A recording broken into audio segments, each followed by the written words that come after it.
Hello, my self निशान from concept life. आज हम आपको कैलोरीमेट्री के बारे में बताएंगे और जो वाटर का एनोमैलस बिहेवियर होता है उसके बारे में इस लेक्चर में डिस्कस करेंगे। तो सबसे पहले जो वाटर होता है वो 0 डिग्री से 4 डिग्री के बीच में है। जिस तरह का बिहेवियर दिखाता है जिसके चलते जो एक्वेटिक लाइफ होती है, फिश, टॉर्टोइज वगैरह पानी के अंदर जिंदा बचे रहते हैं। इवन भली टॉप सरफेस ऑफ लेक पर आइस फॉर्मेशन हो जाए तो वो हम यहां पर सीखेंगे। तो जनरली होता क्या है कि लिक्विड होते हैं वो हीटिंग गर्म करने पर एक्सपेंड करते हैं और ठंडा करने पर कॉन्ट्रैक्ट करते हैं। ये लिक्विड का जनरल बिहेवियर होता है। पर पानी जो होता है वो इस ट्रेंड को 0 से 4 डिग्री के बीच में फॉलो नहीं करता। ठीक है जी। तो यहां पर हमने ये दिखाया, वापस से इसी लाइन को एक्सपेंड किया है कि जब भी एक्सपेंशन होगा यानी आप हीट करोगे तो डेंसिटी डिक्रीज होती है, और जब भी आप उसे कूलिंग कर रहे हैं तो कॉन्ट्रैक्शन होगा, इससे डेंसिटी डिक्रीज करती है। तो इस फिगर में क्या दिखा हुआ है कि ऊपर की तरफ ये आइस जैसी व्हाइट व्हाइट शायद आपको नजर नहीं आ रही होगी, तो ये ब्राउन के ऊपर का हिस्सा फॉर्म्ड आइस की आइस की कोई मोटी थिकनेस है, वैसी लेयर इस पे जम चुकी है, इसलिए टेम्परेचर माइनस में दिखाया हुआ है। पर जैसे जैसे आप इधर 1 डिग्री 2 डिग्री की तरफ जाते हैं तो 4 डिग्री का पानी बॉटम में दिखाया है। तो 4 डिग्री का पानी बॉटम में दिखाने का मतलब ये है कि उसकी डेंसिटी सबसे ज्यादा थी, यानी वो सबसे ज्यादा भारी था, इसलिए वो सबसे नीचे की तरफ सेट हो चुका है। तो जो 1 डिग्री 2 डिग्री या 0 डिग्री वाला पानी था वो टॉप साइड में रहता है, उसकी डेंसिटी कम होती है। जो 4 डिग्री वाला पानी है उसकी डेंसिटी हाईएस्ट होने से, जो हम 1000 kg पर मीटर क्यूब पानी की डेंसिटी याद रखते हैं, वो एक्चुअली 4 डिग्री सेंटीग्रेड पर ही है। तो सबसे भारी पानी नीचे सेट हो गया, जिससे कि जो भी एक्वाटिक लाइफ है, फिश वगैरह होते हैं, वहां पे आराम से घूमते रहते हैं। जबकि ऊपर का हिस्से में भली बर्फ जम जाए, भली -10 डिग्री -20 डिग्री हो जाए।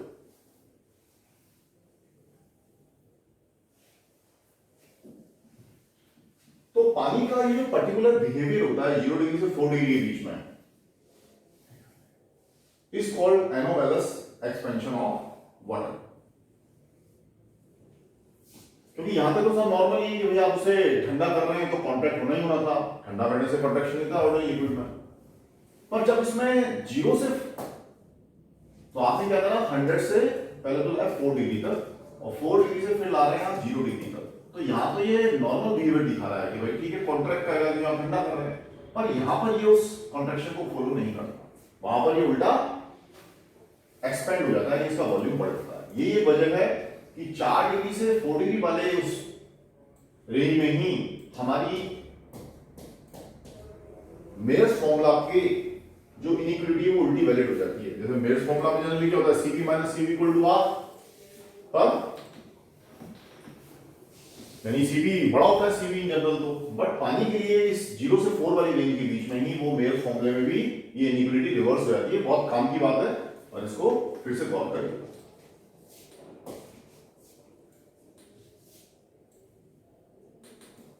तो यहां पर पानी का बिहेवियर फिर से मैंने ग्राफ में दिखाया, ग्राफ थोड़ा सा क्लियर नहीं हो पाया तो मैं इसको पेन से डार्क ही दे रहा हूं। ये लीजिए, इधर ये हॉरिजॉन्टल एक्सिस टेंपरेचर का है और वर्टिकल एक्सिस वॉल्यूम का है।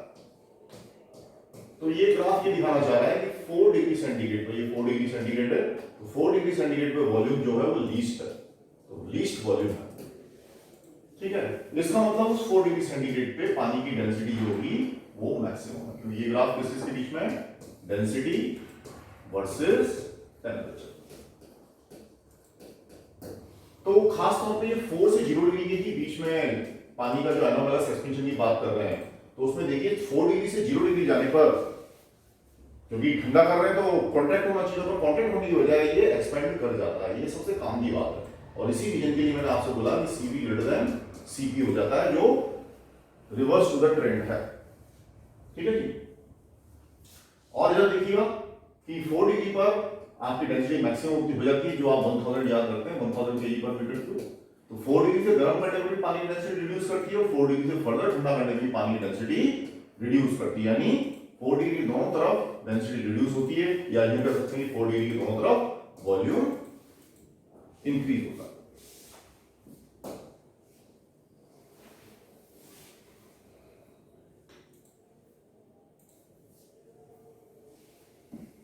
तो पानी का ये जो एनोमलस एक्सपेंशन होता है, इसी के चलते सारे एक्वाटिक एनिमल्स हैं वो आराम से नीचे घूमते रहते हैं, जिंदा बने रहते हैं। अदरवाइज ऐसा नहीं होता तो उनका सर्वाइव करना इस ब्रीडर्स सीजन में बहुत मुश्किल होता। अब हम चलते हैं कैलोरीमेट्री की तरफ। तो कैलोरीमेट्री में हम सबसे पहले तो कैलोरी को ही डिफाइन कर लें। तो कैलोरी की जो डेफिनेशन है वो क्या होती है कि amount of heat required to raise the temperature of 1 gram of water by 1 degree centigrade. ठीक है, तो कैलोरी डेफिनेशन क्या है? Amount of heat required to raise the 1 gram of water by 1 degree centigrade. But वो जो 1 degree centigrade है ना, वो भी हर कोई टेम्परेचर नहीं है। वो 1 डिग्री सेंटीग्रेड भी 14.5 लिखता हूं 14.5 डिग्री सेंटीग्रेड से इस रेंज में होना चाहिए और 1 एटमॉस्फेयर पे होना चाहिए। इस पे कॉम्बिनेशन क्वेश्चन आ चुका। तो जो 1 डिग्री का रेंज है, देखो यहां से आकर जाने को कितने का रेंज है? 1 डिग्री का रेंज। पर वो 1 डिग्री का रेंज किस रेंज में? भाई आपने इनिशियल टेंपरेचर 14.5 लिया है, फाइनल टेंपरेचर आपने 15.5 लिया है और प्रेशर आपको कितना रखना है? 1 एटमॉस्फेयर। ठीक है जी, तो ये कैलोरी की डेफिनेशन। अब हम चलते हैं what is specific heat capacity. तो स्पेसिफिक हीट कैपेसिटी को जरा समझिए। It is the quantity of heat required by unit mass of the material to raise temperature by 1 degree. तो यहां पर हम जैसे ये कहना चाह रहे हैं कि S हमने क्या मान लिया? स्पेसिफिक हीट कैपेसिटी या स्पेसिफिक हीट है। तो ये S आपको दिखा हुआ, ये फॉर्मूला आपने पहले भी कभी देखा होगा कैलोरीमेट्री में। तो S हमको निकालना है, तो वो क्या हो जाएगा? Q divide by m delta T। तो Q हीट है, m मास है, डेल्टा T रेजिंग टेम्परेचर और S क्या है आपका? Heat capacity. तो डेफिनेशन किस तरह से सेट की हुई? S को Q के बराबर कर दो। कब ऐसा हो जाएगा? जब मास यूनिट ले लें और रेजिंग टेम्परेचर भी 1 डिग्री ले लें। ठीक है जी, तो मुझे उम्मीद है आपको ये बात समझ में आ गई। तो S की वैल्यू क्या है? The heat required by unit mass of the metal to raise the temperature by 1 degree.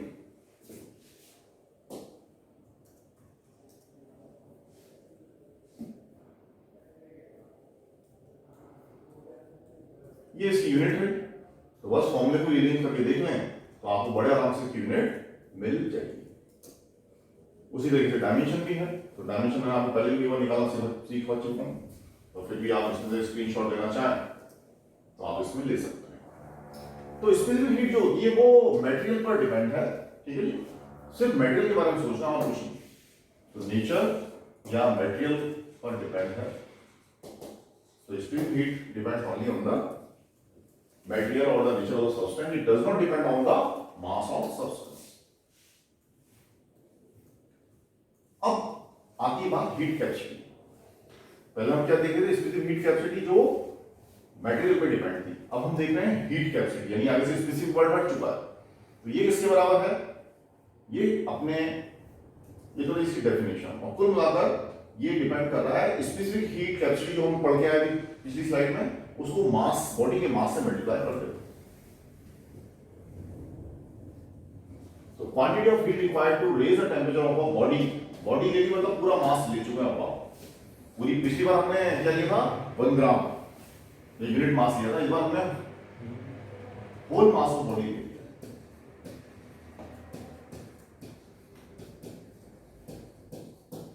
ठीक है, तो बॉडी का होल मास लेते हुए तो heat capacity is mass multiplied by S specific heat. तो हीट कैपेसिटी पूरी बॉडी के लिए है, स्पेसिफिक कैपेसिटी यूनिट मास के लिए है। फिर से हीट कैपेसिटी सारी यूनिट और उसके डायमेंशन नोट कर लें आप। ये इसका डायमेंशन फॉर्मूला रहा।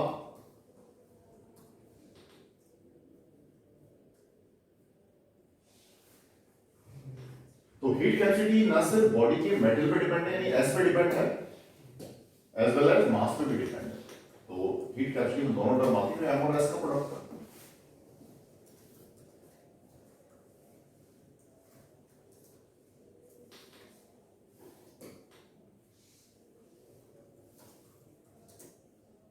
अब हम आते हैं water equivalent of a body. कि कोई भी बॉडी जिसका एक पर्टिकुलर कोई स्पेसिफिक हीट होगी, कोई पर्टिकुलर मास होगा,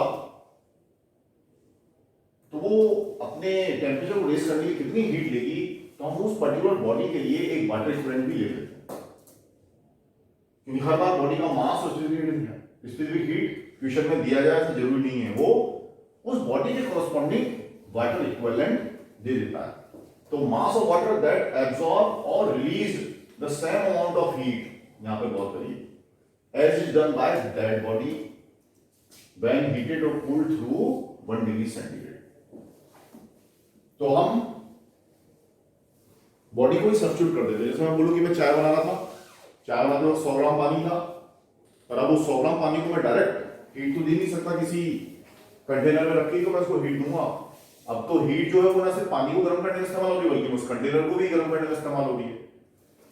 तो या तो मैं कंटेनर का आपको मास दूं, कंटेनर का स्पेसिफिक हीट भी दूं, अदरवाइज मैं सीधा बोलता हूं मेरा जो कंटेनर है उसकी जगह पर इतने पानी से उसको सब्स्टिट्यूट कर दो, वो पानी का मास उतना लेना है जो कि उस कंटेनर के बराबर ही सेम अमाउंट ऑफ हीट लेता to raise its temperature by 1 degree centigrade.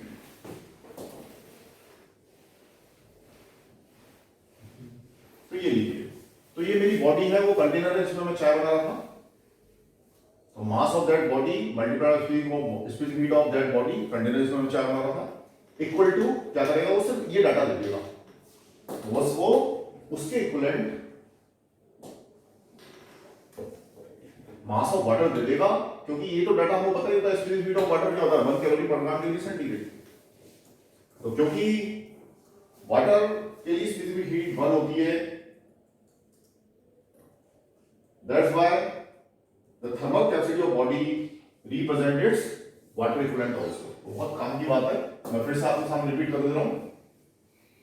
Because the specific heat of water, यानी ये जो डाटा है इसकी वैल्यू कितनी होती है 1, तो किसी भी बॉडी का वाटर इक्विवेलेंट, सॉरी किसी भी बॉडी की हीट कैपेसिटी वाटर इक्विवेलेंट के बराबर हो जाती है। तो specific heat of water is unity, so the thermal capacity of a body represent it's water equivalent also. तो वाटर इक्विवेलेंट दे देने से बॉडी के ये फायदा हो जाता है कि भाई बॉडी के आपको ना तो मास देना है, ना स्पेसिफिक हीट देनी है, और ये पानी भी जो बचे हुए एक्स्ट्रा पानी जिसको हम गर्म करते हैं उसके जुड़ जाता है, तो कैलकुलेशन आसान हो जाती है।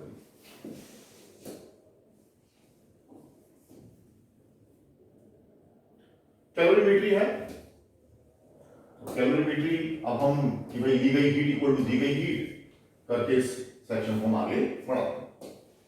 तो एक गर्म ऑब्जेक्ट किसी ठंडे ऑब्जेक्ट के कॉन्टेक्ट में रख दिया जाएगा, गर्म ऑब्जेक्ट हीट रिलीज करेगा, ठंडा ऑब्जेक्ट हीट को एब्सॉर्ब करेगा, ठीक है। तो मेजरमेंट ऑफ हीट की जो ब्रांच होती है वो आपकी कैलोरीमेट्री कहलाती है, और एक परफेक्ट कैलोरीमीटर जो होता है वो सराउंडिंग में हीट को जाने से रोकता है, वो सिर्फ उसके अंदर के जो कंपोनेंट होते हैं जो उसके अंदर डाले गए हैं सिर्फ उन्हीं के बीच में हीट एक्सचेंज को फैसिलिटेट करता है। और जब काफी हम समय गुजर जाता है तो थर्मल इक्विलिब्रियम अटेन हो जाता है, उस केस में जो भी कंपोनेंट है, मान लो किसी गर्म पानी में हमने आइस डाल दी या कुछ और भी चीज डाल दी, तो सबका टेम्परेचर कुछ देर बाद इक्विलिब्रियम पे रीच करेगा, तो सबका टेम्परेचर सेम हो जाएगा, क्योंकि कैलोरीमीटर इतना परफेक्ट है कि ना तो उसमें अंदर से बाहर हीट जा रही है, ना बाहर से अंदर हीट आ रही है। तो ये न्यूमेरिकल पर्पस के लिए पर्याप्त हो जाएगा कि भाई आपस में हीट एक्सचेंज हो रहा है, बाहर की तरफ ना तो लीकेज हो रहा है, ना बाहर से अंदर की तरफ आ रहा है। So the law of conservation of energy between the component जो भी हमने मिक्स किए हैं leads to the principle of calorimetry.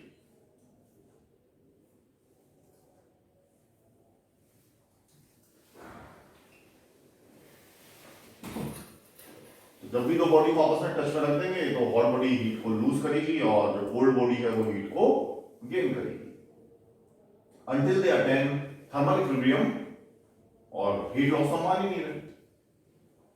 तो ये बेसिक प्रिंसिपल है, heat lost by the hot body equal to heat gain by the cold body. अब ऐसे हमने दो बॉडी मान ली है, भाई एक बॉडी का मास m1 है, उसकी स्पेसिफिक हीट S1 है, टेम्परेचर T1 है, और वो किसी दूसरी बॉडी के साथ थर्मल कांटेक्ट में रखा गया जिसका मास m2 है, स्पेसिफिक हीट S2 हो जाएगा, टेम्परेचर T2 हो जाएगा। तो इस तरह की दो बॉडी हमने एज्यूम कर ली। तो उस जो दूसरी बॉडी है उसके लिए M2 S2 T2 हो गए, ठीक है। और जब उन दोनों को टच में रख दिया तो let T3 is the common temperature, तो T3 उनका काफी समय बाद थर्मल इक्विलिब्रियम हो गया, उसके बाद उनका इक्विलिब्रियम टेम्परेचर आ गया। तो क्या हुआ, जो गर्म बॉडी होगी वो हीट लूज करेगी, क्योंकि हीट गेन और लूज का फॉर्मूला तो यही है, mass into specific heat into change in temperature. तो हमने मान लिया कि हॉट बॉडी कौन है, M1, तो M1 S1, और क्योंकि गर्म थी यानी गर्म से मतलब क्या हुआ कि ये कहां ही रहेगी, ये हॉट बॉडी है और ये कोल्ड बॉडी है, तो जो टेम्परेचर इक्विलिब्रियम पे अचीव होगा वो T3 होगा। यहाँ पे इक्विलिब्रियम साइन दिया जाता है, जब आप न्यूमेरिकल का पता चल जाएगा। M2 कोल्ड बॉडी है, तो वो आपकी क्या करेगी, गेन करेगी। कितना गेन करेगी कि भाई उसमें ये डाटा आ जाएगा T3 माइनस T2, क्योंकि ये क्वांटिटी हमें ओवरऑल पॉजिटिव चाहिए ना, तो हाँ मैं इसमें साइन उल्टे लगा रहा, ये इस तरह से आया, तो T1 is greater than T2 greater than, तो हमेशा बड़े में से छोटी क्वांटिटी को माइनस करेंगे, तो T1 माइनस T3 यहाँ रख दिया गया, और इन दोनों में बड़ा होने T3, तो T3 माइनस T2 यहाँ रख दिया गया। दोनों को इक्वल कर देंगे, दोनों को जैसे इक्वल कर देंगे आपको किसी अननोन डाटा का वैल्यू मिल जाएगा।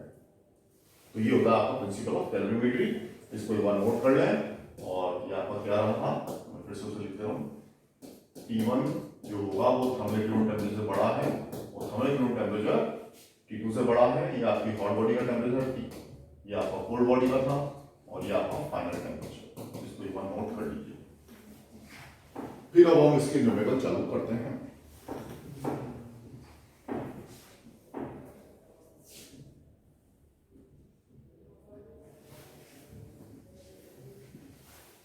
T3 फाइनल टेम्परेचर है, T1 हॉट बॉडी का टेम्परेचर है।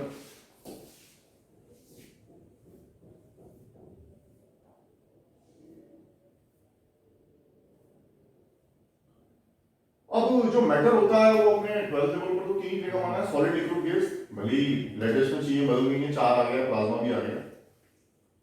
तो किसी भी एक स्टेट से दूसरा स्टेट पे जाना, जैसे आइस का पीस है, काफी देर तक आपने छोड़ दिया खुले में, तो क्या पानी बन जाता है।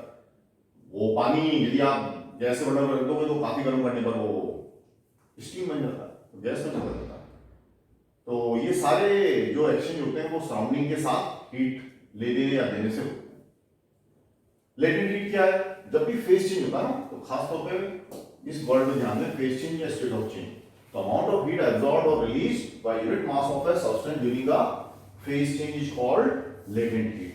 तो दो ही तो फॉर्मूले हैं, क्योंकि एक तो डेल्टा थीटा, कब, जब phase same and temperature changing, phase same but temperature, तो इसमें क्या होगा, एक फॉर्मूला कब लगाएंगे, phase same but temperature is changing, और दूसरा हीट का फॉर्मूला क्या होगा, ml, where m is mass, l is latent heat, और ये कब लगाएंगे, जब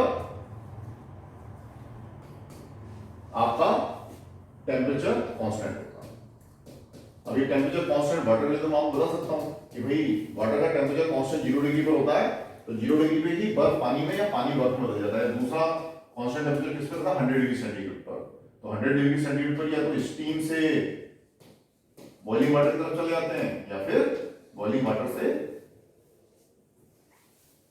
स्टीम की तरफ चले जाते हैं। तो पानी से स्टीम या गर्म पानी से स्टीम, या स्टीम से गर्म पानी 100 डिग्री पर चेंज होता है, जबकि पानी से बर्फ या बर्फ से पानी का कन्वर्जन 0 डिग्री पर होता है। तो पानी के लिए दो बड़े इंपॉर्टेंट पॉइंट होता है जहां पर भी फेज चेंज होता है। यूनिट आई जाएगी, क्योंकि लेटेंट हीट का सिंबल आया है, क्योंकि ये क्या लिखेंगे, कैलोरी, एमबी क्या लिखेंगे, मास का लिए ग्राम आ जाएगा। Latent heat of fusion of ice, ये डाटा जरा ध्यान रखना, वैसे हमेशा निकल करके तो मिलेगा आपको, तो 80 कैलोरी पर ग्राम, तो पर ग्राम मतलब 1 ग्राम के लिए। और स्टीम वाले केस में कि भाई 100 डिग्री पे पहुंचने के बाद भी आपको इतनी, तो ये 100 डिग्री के बाद जब पानी उबल रहा है तब भी इतनी हीट उसको चाहिए। इसलिए कभी गौर करिएगा, स्टीम अगर आप चाय उबाल रहे हैं, वो स्टीम लग जाती है, इसके लिए तो बहुत नुकसान करती है, क्योंकि वो अपने साथ इतनी सारी हीट एक्स्ट्रा लेके आती है। उसी तरीके से ये वाला डाटा कब आएगा, जब 0 डिग्री सेंटीग्रेड पे आपको ऑलरेडी पानी है, तब भी 0 डिग्री सेंटीग्रेड पानी में से आपको इतनी हीट और एब्जॉर्ब करनी पड़ेगी, तब जाके वो बर्फ में कन्वर्ट होगी। तो ये दोनों डाटा वैसे तो हमेशा पेपर में मिलते हैं, पर याद भी रखने तो अच्छी बात है। मैं अभी यूनिवर्स का इस्तेमाल करूंगा 80 एंड 540 का, ये तो 536 होता है और 540 मान के इसकी कैलकुलेशन की जाती है। जिनका लेटेंट हीट लो होता है तो वो वेपराइज फास्ट होते हैं, तो वोलेटाइल लिक्विड कहलाते हैं। ईथर और पेट्रोल, पेट्रोल तो बिना कुछ की हवा में उड़ता रहता है, बहुत नुकसान होता रहता हम लोगों की गाड़ी में जब भी। अब ये आपका कर्व है, तो लगातार आप हीट ऐड कर रहे हैं, तो ब्लू कलर की लाइन पे गौर करिए इस जगह पर। ये क्या है? 0 डिग्री सेंटीग्रेड। तो 0 डिग्री सेंटीग्रेड पे जो ब्लू कलर की लाइन है, इसमें ये क्या कह रहा है? पानी का सॉलिड एंड लिक्विड फॉर्म है ना। 0 डिग्री पर बर्फ और आइस को एग्जिस्ट करती है। तो जैसे इस जगह से बात करें, जहां से ब्लू लाइन शुरू हुई है, तो 0 डिग्री होने के बावजूद भी हम उसको हीट दिए जा रहे हैं, तो टेम्परेचर तो नहीं बढ़ रहा, बस फेज बदल दिया जी। सारा पानी जब तक की, सारी बर्फ जब तक की 0 डिग्री सेंटीग्रेड के पानी में नहीं बदल जाएगी, तब तक टेम्परेचर राइज नहीं होगा। तो यहां से यहां तक क्या हो रहा होगा? 0 डिग्री का पानी 100 डिग्री पे जा रहा है। अब 100 डिग्री का पानी यहां तक पहुंच गया, फिर भी हम हीट दिए जा रहे हैं, तो 100 डिग्री का पानी अब फर्दर गर्म नहीं होता, वो फर्दर हीट लेके, है ना, तो हीट लेता रहता है, लेता रहता है, और फिर उसकी फेज चेंज हो जाती है। तो इस पूरे रीजन में क्या हो रहा है? H2 लिक्विड 100 डिग्री पर और H2O गैस दोनों कोएग्जिस्ट करती हैं। यदि पूरी पानी को आप उसमें बदलना चाहते हो, तो लगातार आपको हीट ऐड करनी पड़ेगी। तो ये अभी पॉइंट बता रहे हैं, सारा पानी अब वेपराइज हो गया, जबकि यहाँ पर दोनों एग्जिस्ट कर रहे थे, 100 डिग्री का पानी भी और कुछ स्टीम भी, इस ग्रीन कलर की रीजन में। तो ये ब्लू कलर का और ये ग्रीन कलर रीजन बहुत काम का है। तो इन दोनों में हम कौन सा फॉर्मूला लगाएंगे, इसको अच्छे से सुन लें। इन दोनों, इस वाले में भी कौन सा फॉर्मूला लगेगा? Q बराबर ml। तो फेज चेंज में ml b है ना, वेपराइजेशन मतलब कि 536 डालना है, और ब्लू कलर वाले में अपन क्या डालेंगे? mlf फ्यूजन, यानी कि 80 वाला, इसमें क्या डालेंगे? 536 या 540 जो आपको अच्छा लगे। ग्राफ बहुत काम का है, कम से कम आइस वाटर वाले क्वेश्चन में तो इस ग्राफ को यदि जहां भूले वहीं पर आपकी गलती हुई और नेगेटिव मार्किंग या जैसा भी एग्जाम हुआ वैसी आपको कीमत चुकानी पड़ेगी।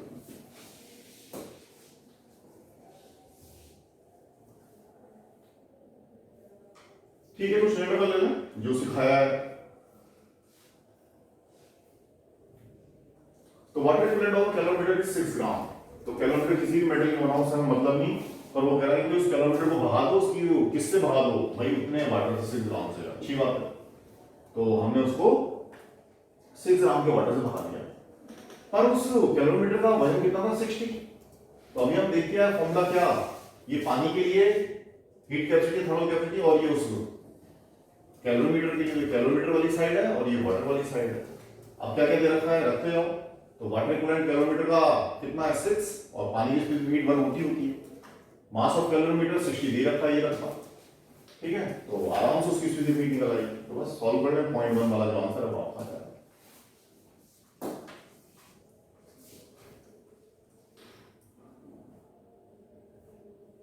ये भी बहुत आसान था क्वेश्चन। हीट कैपेसिटी निकालनी है, 2 लीटर स्क्वायर की। तो हीट कैपेसिटी का फॉर्मूला क्या है? Mass into specific heat. अब मास को कैसे लिख देंगे? वॉल्यूम इनटू डेंसिटी, और वॉल्यूम क्या हो जाएगा? 4/3 पाई आर क्यूब। ठीक है, यहां तक। अब क्या क्या चीजें हम इस फॉर्मूले से बना सकते हैं? भाई लेड का स्क्वायर है, मटेरियल तो सेम है ना दोनों का, तो स्पेसिफिक हीट भी सेम होगी।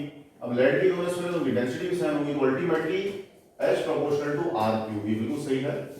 तो हीट कैपेसिटी जो होगा उनकी रेडियस के क्यूब के प्रोपोर्शनल आ जाएगी, क्योंकि rest other all things are constant. बस खत्म हो गई कहानी। तो रेशियो रेडियस का कितना? 1:2, तो आंसर क्या जाएगा? 1:8। तो ये सब क्यूब करिएगा ना, तो 1/8 इसका आंसर हो जाएगा। ये आपके लिए बहुत आसान सा है। सिमिलरली जो अभी से पहले बताया बस वैसे का वैसा ही है, स्क्रीनशॉट ले लीजिएगा। हाँ, यहां पर ये 5 ग्राम आइस,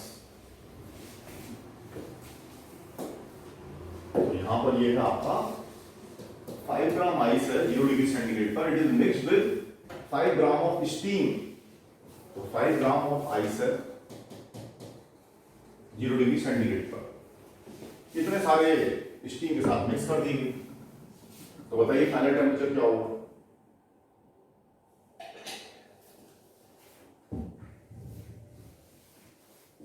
ठीक है, हम तो अपना कर भी बना लेते हैं। अभी हमें तो हवा में तीर चलाना है, पता ही नहीं। तो ये 0 डिग्री का हो रहा,